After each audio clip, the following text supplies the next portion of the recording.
너희 중에 고난당하는 자가 있느냐? 저는 기도할 것이요. 즐거워하는 자가 있느냐? 저는 찬송할지니라. 너희 중에 병든 자가 있느냐? 저는 교회의 장로들을 청할 것이요. 그들은 주의 이름으로 기름을 바르며 위하여 기도할지니라. 믿음의 기도는 병든 자를 구원하리니 주께서 저를 일으키시리라. 혹시 죄를 범하였을지라도 사하심을 얻으리라. 아멘. 고난을 딛고 일어서라 9번째 시간입니다. 오늘의 소제목은 삶에 지치고 낙심됐을 때. 지금 삶에 지치고 낙심하고 계신 분 계십니까?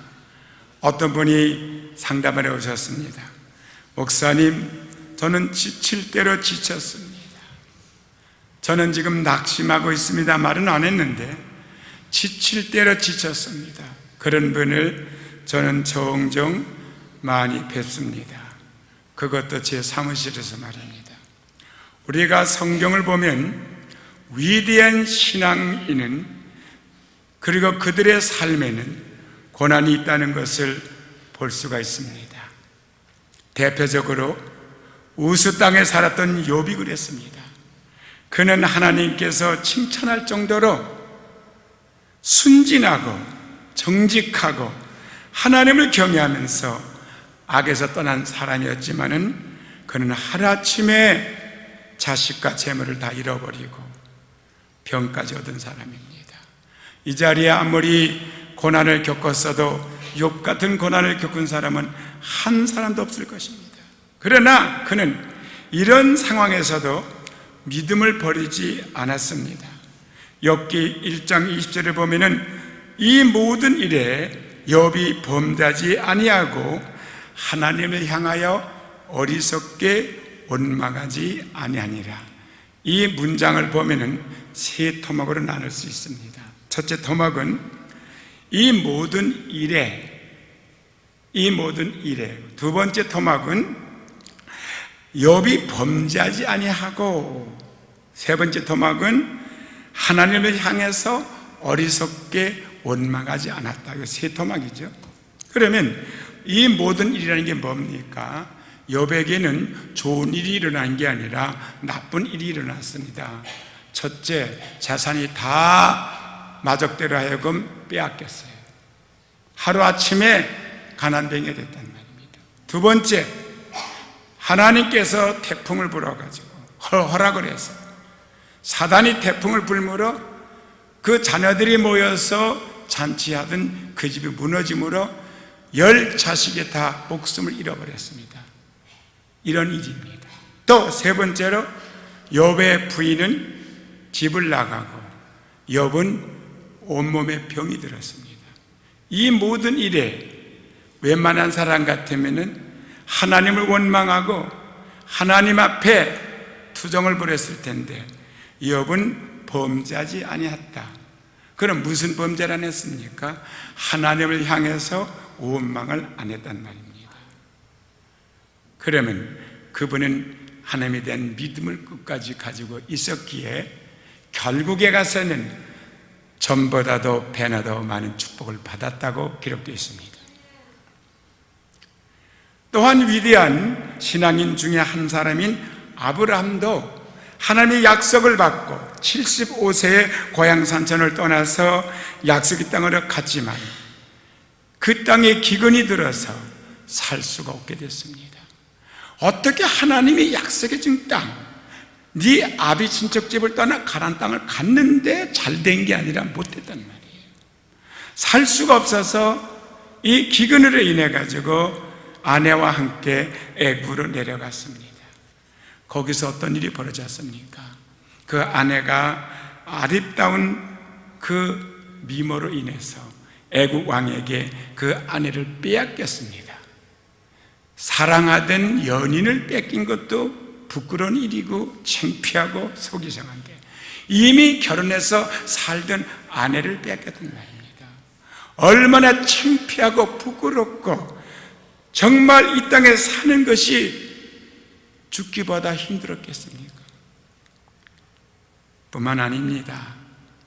요셉은 형들에게 미움을 받아서 애굽으로 가는 상인에게 팔려서 13년 동안 노예로 살았다가 주인 아내의 욕구를 들어주지 않는다는 이유로서 누명을 씌움을 받아서 감옥에 들어갔습니다.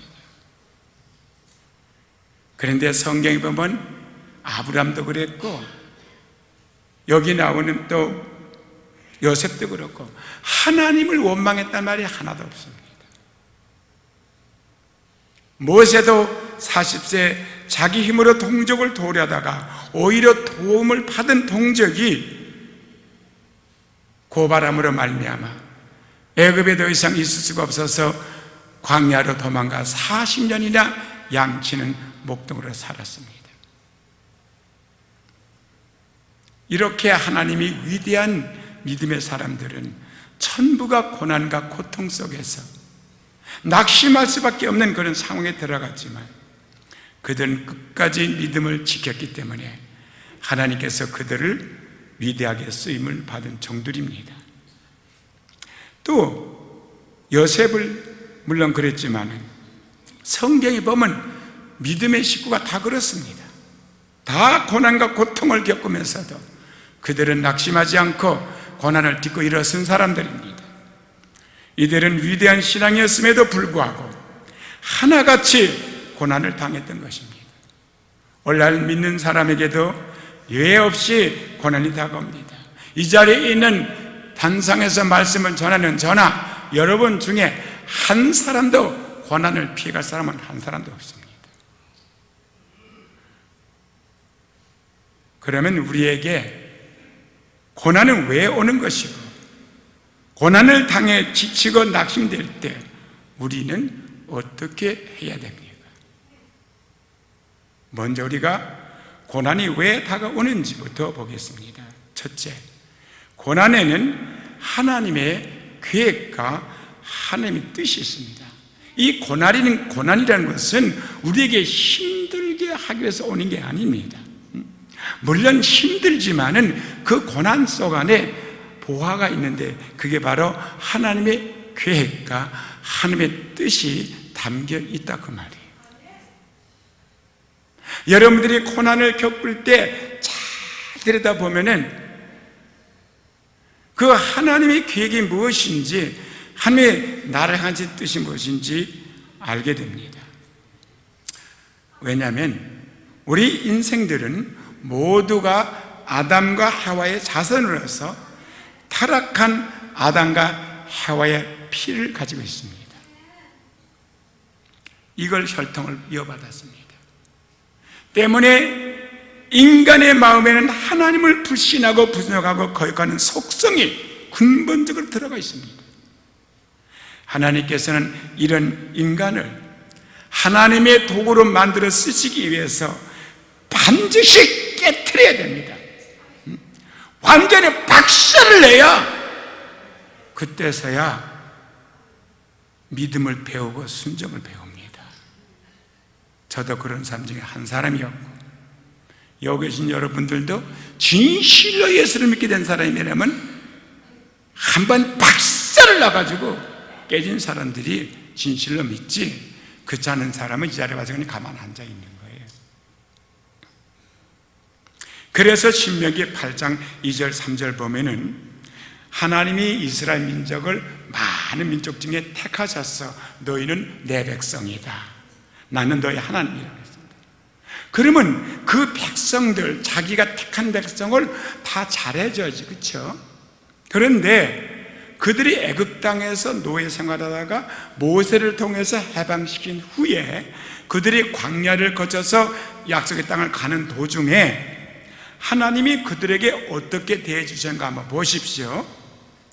신명기 8장 2절 3절에 나오는 말씀이 내 하나님 여호와께서 이 40년 동안에 너로 광야의 길을 걷게 하신 것을 기억하라 그랬습니다. 왜 하나님께서 야 내가 너희들을 홍해를 가르고 반석에 물이 나게 한 걸 기억하라 그러지 않으시고 이 40년 동안에 너로 광야 길을 걷게 하신 걸 기억하라고 했을까요? 이 광야 길을 걷게 하신 것은 기적을 말하는 게 아니고 하나님의 능력을 말하는 게 아닙니다. 그들이 얼마나 고생하고 얼마나 힘들었는가를 기억하라는 것이에요. 얼마나 고난당을 기억하라는 거죠. 보세요. 네 하나님 여호와가 이 40년 동안에 너로 광야길을 걷게 하신 것을 기억하라. 누가 걷게 했습니까? 자기들이 그냥 간 게 아닙니다. 하나님이 그렇게 걷게 하신 겁니다. 불과 한 달, 두 달이면 들어가시는 거리를 40년을 걷게 하겠다. 하나님이 방황하게 만든 거예요. 왜? 그렇게 인생이 쉽게 자기 마음대로 살 수 있는 게 아니라고 깨닫게 해주기 위해서. 그 다음에 설명이 나오죠. 이는 너를 낮추시며 너를 시험하사 네 마음이 어떠한지 그 명령을 지키는지 아닌지 알게 하시면서요. 누가 알게 하려 합니다. 하나님은 다 알아요, 거역하는 걸. 그러나 우리가 하나님을 거역하면서도 내가 하나님을 거역하는 걸 깨닫지 못하고 있다. 많은 성도들이 오늘날 나는 하나님을 순종하자 하지만 하나님을 거역하고 있다고요. 그걸 알게 하려 하십니다. 알게 하려 하십니다. 사람은요, 고난을 겪어야 낮아집니다. 고통을 당해야 낮아진다고요. 낮아져야 순종할 수가 있어요. 내가 높이 있는데 어떻게 순종합니까? 위에 사람이 밑에 사람이 순종하는 게 아닙니다. 밑에 사람이 위에 사람에 순종하는 것이지. 명령을 지키는지 안 지키는지 알려 하십니다. 그 다음에 2절이고 3절에 가서 너를 낮추시며, 보죠. 어떻게 낮췄어요? 고난을 통해서 낮추는 거죠. 너로 줄이게 하시오. 또 너로 알지 못하며 네 열조도 알지 못하는 만나를 내게 먹이신 것은 사람이 떡으로만 사는 것이 아니요 물건 가지고 물질만 가지고 사는 게 아니라 먹는 밥만 가지고 사는 게 아니라 필요 없다는 게 아니에요. 하지만 더 중요한 것은 모든 여호와의 입에서 나오는 모든 말씀으로 사는지를 너희를 알게 하라 합니다. 그러면 말씀을 어떻게 먹습니까? 말씀을 먹고 살아라 말이죠. 말씀은요, 들어야 되고 들어서 머리에 저장하든지 마음에 새겨야 되고 새겼다고 해서 먹는 게 아닙니다. 그대로 행할 때 이게 먹는 거예요. 말씀은 행할 때 먹는 거라고. 이게 말씀을 먹어야지 듣기만 해서 되겠습니까? 말씀을 들었으면 행해야죠. 모든 말씀으로 사는 줄을 너희로 알게 하기 위해서 네 아집과 고집을 깨트리기 위해서 너희들을 광야에 40년 동안 돌게 했다 이 말이야. 고통을 당하게 했다는 거야. 그러므로 우리에게 다가오는 고난에는 하나님의 계획, 하나님의 뜻이 있어요. 우리의 아집을 깨트리시기 위한 계획, 뜻, 하나님의 면밀한 계획과 뜻이 있습니다. 왜 그걸 못 봅니까?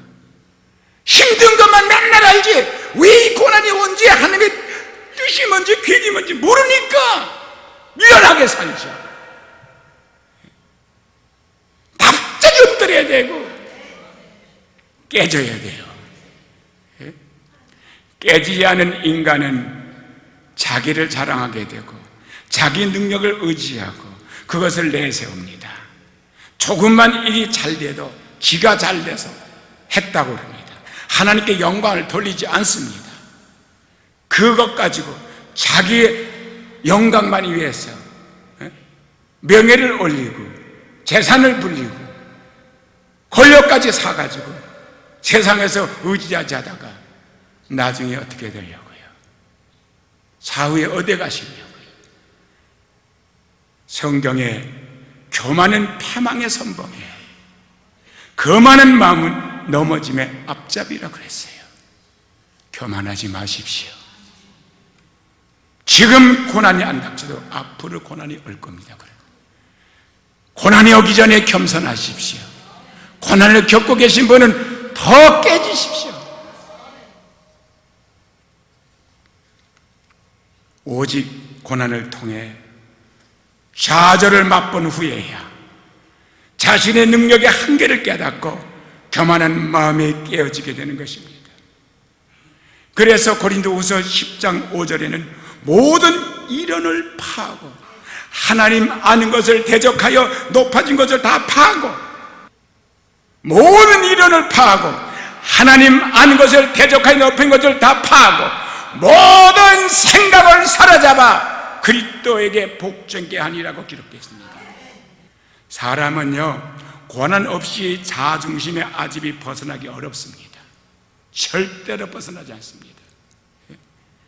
그리고 아집이 깨어지지 않는 사람은 하나님께서 사용할 수가 없어요. 아니, 하나님 시키니라는 거 자기 일을 하고 있으니까. 그래서 복 있는 사람은 하나님께 크게 깨트림을 당한 사람들이야, 전부가. 자아가 깨어져서 하나님 앞에 완전히 항복한 사람들이 하나님의 복을 누릴 수가 있기 때문에 우리는 고난을 당해 깨어질 때 감사하는 신앙을 가져야 됩니다. 그래서 하나님께서는 우리를 강인한 신앙인으로 만들기 위해서 우리로 하여금 고난을 통과하게 하는 것입니다. 그래서 너희가 여러 가지 시험을 만나거든 온전히 기쁘게 여기라. 우리가 기도로 고난을 극복해 나갈 때, 기도로 고난을 극복해 나갈 때 우리는 강한 신앙인이 될 수가 있습니다. 고난이 온 것은 기도하라는 사인입니다. 형식적인 기도가 아니라 매달려서 기도하라는 사인이에요. 그게 끊임없이 몸을 단련시킨 선수만이 근육을 발달해서 힘을 키워 이길 수가 있습니다. 여러분, 고난은 운동하는 사람의 몸을 단련하는 것과 똑같아요. 우리가 기도로 고난을 극복해 나갈 때 우리는 강한 믿음의 사람이 돼요. 그래서 고난은 운동하는 사람의 몸과 같다랬습니다. 끊임없이 몸을 단련시킨 선수만이 근육을 발달해서 경기에 나가서 이기듯이 기도한 사람이 하나님이 함께 하시고 그 기도한 만큼 믿음이 생기고 그 믿음대로 역사하는 것입니다. 우리가 낙심했을 때 바로 그때가 하나님께서 우리에게 구원의 능력을 베푸실 때입니다. 사람이 왜 낙심하죠? 내가 할 수 있으면 절대 낙심 안 해요. 아무리 큰일이 닥쳐도 내가 그걸 할 수 있으면 왜 낙심합니까? 내가 할 수 없으니까 낙심을 하죠. 그러면 내가 할 수 있다는데 하나님이 왜 도와주겠어요? 너 하라고 놔두죠. 내가 할 수 없다는 걸 인정하니까 하나님은 역사하셔서 하나님께서 나라에금 영광을 받으시는 거죠. 사람은 자신만만하고 모든 것이 자기 뜻대로 될 때는 하나님 도움을 바라지 않습니다. 그러나 낙심해서 하나님 저를 도와주십시오 라고 손을 들고 나가는 바로 그때 주님께서 붙들어 주시고 하나님의 기적을 보여주는 거예요. 성경 보면 다르게 되어 있어요. 낙심은 파멸을 가져오기도 하지만 오히려 우리를 단련시켜서 위대한 승자로 만들 수도 있습니다. 낙심이 우리에게 파멸을 가져오느냐 아니면 승리 가져오는 것은 그것을 대하는, 낙심을 대하는 여러분과 나의 태도입니다. 그러면 우리가 낙심될 때 구체적으로 어떻게 해야 됩니까? 낙심될 때 이렇게 해야 돼요. 첫째, 낙심될 때 우리는 하나님께 기도하고 부르짖어야 돼요. 그게 첫째예요. 낙심하고 있지 말아요. 낙심 오면은, 낙심되면 부르짖고 기도하라고요. 어떻게 낙심되는데 가만히 있어요? 고래고래 소리 지르고 기도가 절로 나오게 돼 있죠. 왜? 내가 데스프레이트 하는 건, 데스프레이트이 뭐예요? 데스프레이트 막 그냥 급해 맞았으니까. 왜냐하면 성경이 야고보서 5장 13절에 너희 중에 고난당하는 자가 있느냐 그랬어요. 그러면 저는 기도할 것이요 그랬어요. 환난 날에 불을 지지라 그랬어요. 이렇게 말씀하고 있기 때문에 우리는 기도하고 부르짖어야 됩니다. 오직 기도하는 사람, 부르짖는 사람과 하나님은 같이 하십니다. 내가 내 기도를 들었노라. 내가 너를 도와주리라. 이러므로 우리가 고난당해서 낙심될 때 사람을 찾아가 동정과 위로를 받으려고 할 것이 아니라 하나님께 나가 기도하는 여러분이 되시길 바랍니다. 또한 자기 힘으로 문제를 해결하고 해도 소용없습니다. 물에 빠져 죽어낸 사람이 어떻게 스스로 몸에 빠져 나올 수 있겠습니까? 낙심됐을 때는 우리는 오직 하나님 도우심을 구해야 돼요. 로마서 12장 10절에도 소망 중에 즐거워하며 환난 중에 참으며 기도에 항상 심숨으로 기록되어 있어요. 그러면 소망 중에 즐거워하면 미래를 바라보는 거지, 그렇죠? 지금은 어렵다는 거야. 지금은 바라봤자 낙심밖에 할 수 없는데, 그래서 소망 중에 즐거워하라 그랬어요. 앞으로 잘 될 걸 믿고 바라보니까 미리 즐거워하는 거야. 근데 지금은 어떠냐? 환난이야, 환난. 그래서 환난 중에는 뭐 해야 돼? 참는 거야. 왜? 소망이 이루어질 걸 믿기 때문에. 제가 그렇게 살아요. 그렇게 교회를 지금 이끌어가고 있고요. 지금 현실을 보고 있는 게 아니라 미래를 바라보고 저는 기쁨으로 사역하고 있는 거예요. 지금 보면 어렵고 힘들지만 환난 중에 저는 참는 거예요. 지금. 그래서 낙심될 때 만사를 내려놓고 하나님 앞에 회개하고 자백하고 깨져서 기도하십시오. 그러면 하나님께서 우리를 위해서 능력을 베푸는 것입니다. 두 번째로, 낙심될 때 절대로 절망하지 마시고 희망과 긍정적인 마음을 가지셔야 됩니다. 마음이 낙심되면 마귀가 우리의 마음을 짓눌러버려요. 그래가지고 어떻게 만들지 않습니까? 부정적이고 악한 생각을 심어주고 그렇게 행하게 만들어요. 그래서 막 원망하고 불평하고 막 그냥 그럽니다. 그래 결국은 죽는 거예요. 그래서 낙심될 때일수록 우리는 오히려 소망과 긍정적인 마음으로 원수 마귀를 대적해야 돼요. 부정적인 사람이 되지 않도록 조심해야 되는 거예요. 히브리서 12장 2절과 3절에 보면 믿음의 주여 또 온전케 하시는 인 예수를 바라보자.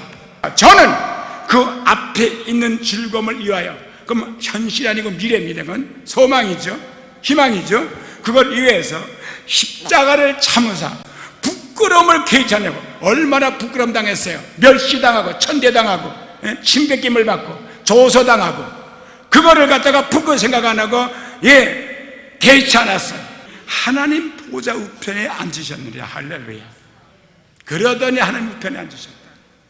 그러니까 믿음의 주라 말이지. 그러니까 너희가 피곤하여 낙심치 않기 위하여, 그렇지, 고난이 오게 되면 피곤하죠. 그러니까 낙심하죠. 그러니까 피곤해 낙심치 않기 위하여 죄인들이 이같이 자기에게 거역한 일을 참으신 자를 생각하라.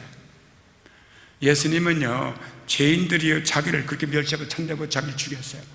당장 쓸어버리지. 근데도 예수님은 그들을 사랑으로 대해주시고 용서해 주지 않았어요. 그렇죠? 그걸 기억하라는 거예요. 그러니까 참아야죠. 뭘 보고? 소망을 가지고 희망을 가지고 참아야죠. 하나님 이뤄줄 걸 믿고요. 우리는 낙심될 때 더 예수님을 생각해야 해요. 예수님께서는 사랑과 은혜를 베푸신 죄인들에게 오히려 버림을 당해서 십자가 못 박게 돼서 낙심해서 그들을 미워하신 것이 아니라 오히려 용서했습니다.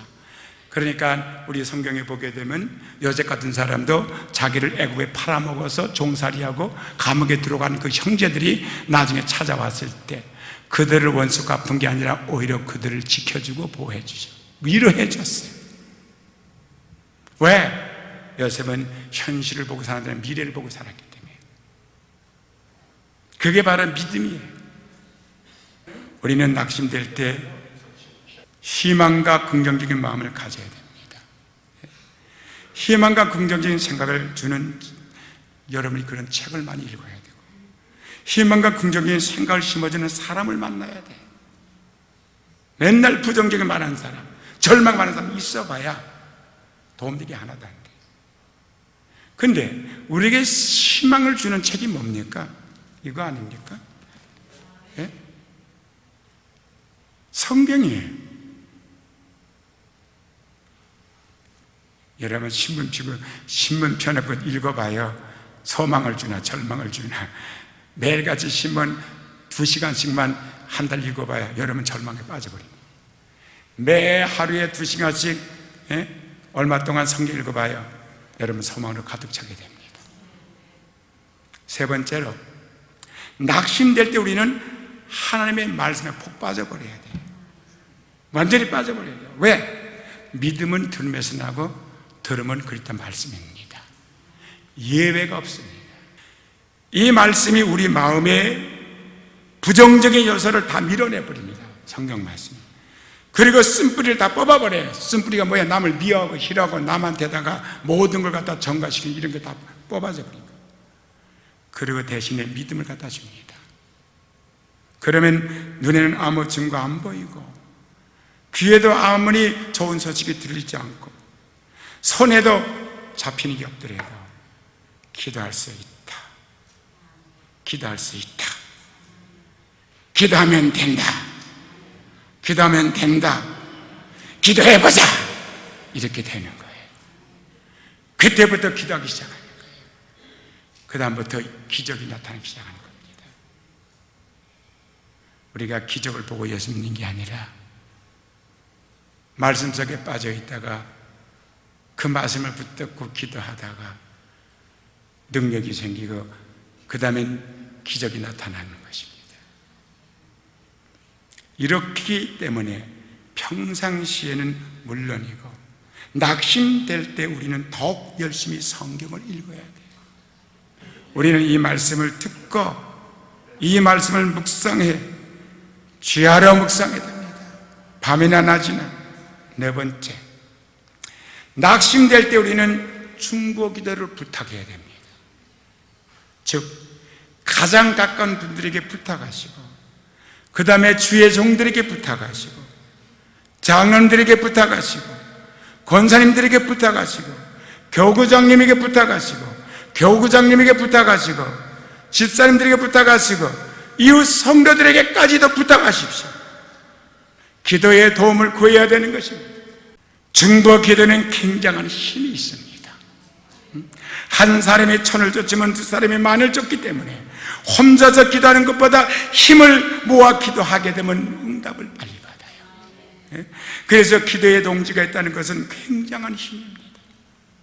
마지막으로 시험과 환난이 다가와 낙심될 때 우리는 무조건 감사하고 인내해야 됩니다. 왜? 감사할 조건을 따지지 말고 좋을 때나 낙심될 때나 감사하십시오. 왜?